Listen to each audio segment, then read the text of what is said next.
Meu nome é Vinícius Casagrande Camei, sou conhecido como Concha Tatu. Tatu há mais ou menos entre 9 a 10 anos, não me recordo o mês que eu comecei, mas estamos chegando no ano de 10 anos de trabalho. A minha história no começo da Tatu foi um pouco difícil, né? Eu comecei num estúdio aqui em Marília, com pouca estrutura do que realmente era a tatuagem ou do que era o desenho em si, né? Então eu não sabia nada mesmo de desenho e nem de tatu. Então eu, por um acaso, conheci uma pessoa de Bauru e decidi mudar para Bauru, que eu queria fazer um curso de desenho que tinha na época lá. E por coincidência tinha 2 tatuadores que moravam no prédio. Eles eram um casal de tatuador, que era o Jonas, o Pescatore, e a Angelita. E eles me ajudaram bastante em questão o princípio básico do que era tatu. Queria focar um pouco mais sobre isso, porque foi uma ajuda de muito bem-vinda numa época que eu estava totalmente perdido e me introduzindo no meio da tatu, né?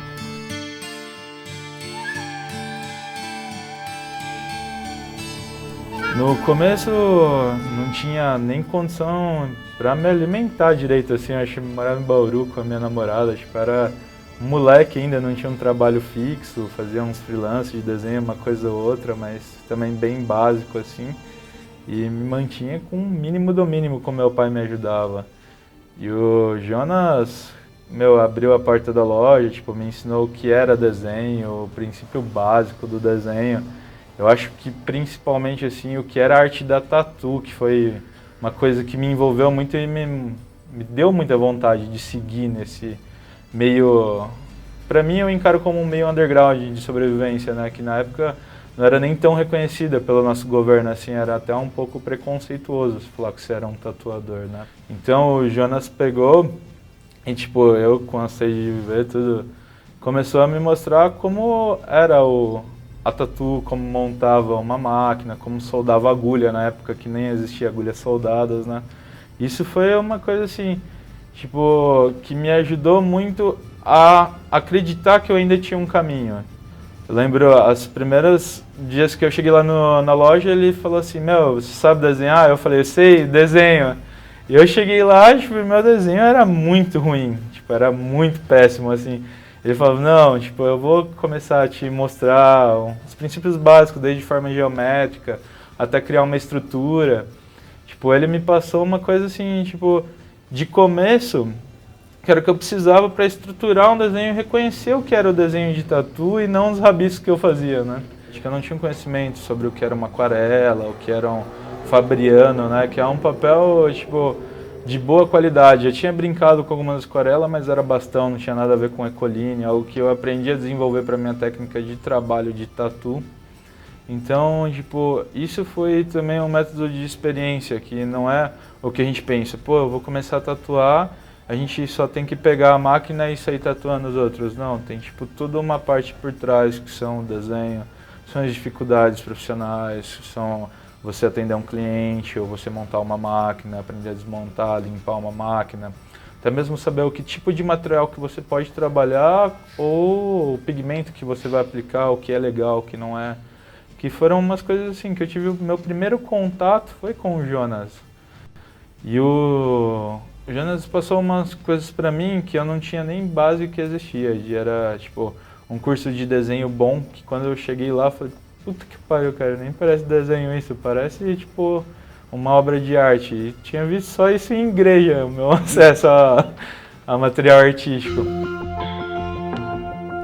Então, contando, todas as dificuldades, que é o que eu falei, às vezes, tinha dia que ia dormir sem conversar com ninguém, acordava só esperando para chegar no estúdio, estudar e ter uma conversa com eles.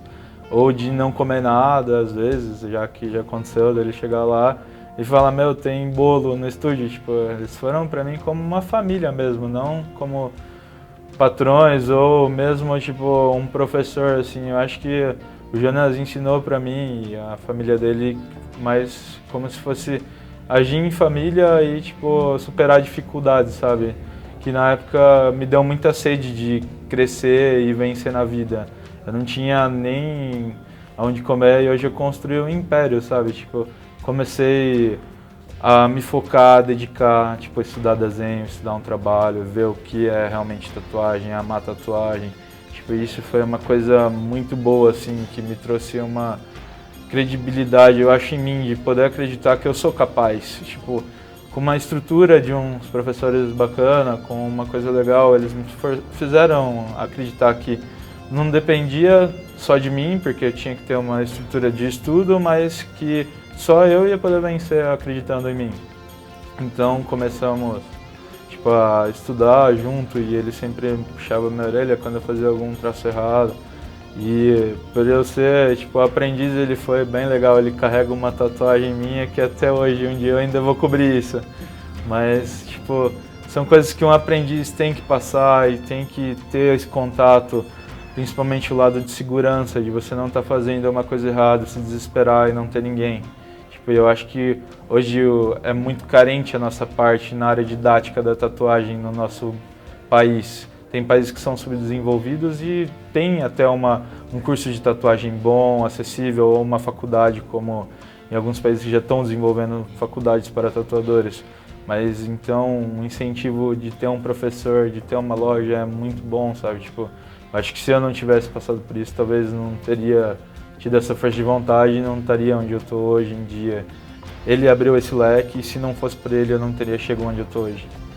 Eu comecei e aí eu cresci tanto, gente, com essa força de vontade, e ele me ensinou um pensamento que eu carrego até na mão comigo, que é a positive mental atitude. Tipo, tudo que você faz de positivo para os outros te traz coisas positivas, sabe? Então, aí, isso eu aprendi muito dentro da loja e da casa dele, que eles foram meus amigos pessoais também. E por volta disso, recebi propostas, fui para os Estados Unidos, comecei a desenvolver um trabalho lá, cheguei a ter obras minhas expostas em museus, em projetos de culturas de artes, assim. Tive um trabalho chamado pelo prefeito de uma cidade que chama Parden Boy para fazer um muro de grafite sobre um projeto do autismo, que foi uma coisa bem bacana que desenvolvi nos Estados Unidos. Dei uma aula numa high school lá, que é uma escola para jovens até 16 anos, mais ou menos essa faixa etária. E introduzindo sobre a arte novo no meio da tatuagem. Então, é uma coisa que eles sempre botaram na minha cabeça: você precisa estudar. Se você não estuda, você não vai ser um bom tatuador. Você pode até fazer uma tatuagem, mas não vai ser um tatuador. E uma coisa que a gente sempre costuma brincar, tipo, se você tem criatividade, tipo, não existe barreira para você. Então, acredite nos seus sonhos e nos seus estudos que você vai ser uma pessoa boa. Tente se estruturar, tente sempre estudar, gente, que é uma mensagem que eu posso passar aqui. Uma coisa que já tive muito, já não tive quase nada, para falar a verdade, assim, já tive muita coisa, e uma coisa que nunca arrancaram de mim foi meus estudos. Então, tipo, isso é uma coisa diária que eu carrego comigo. Hoje eu tenho uma loja, graças a Deus, sou reconhecido nos Estados Unidos, trabalhei lá por um bom tempo.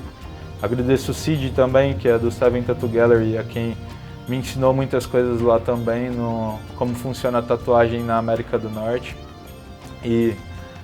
Mas eu acho que, assim, como o Pescatore vem tentando desenvolver um projeto para ensinar o que é a tatuagem, tipo, eu acho que se vocês tomarem bastante foco sobre esse material, vocês podem chegar num lugar bem grande, que foi onde eu cheguei.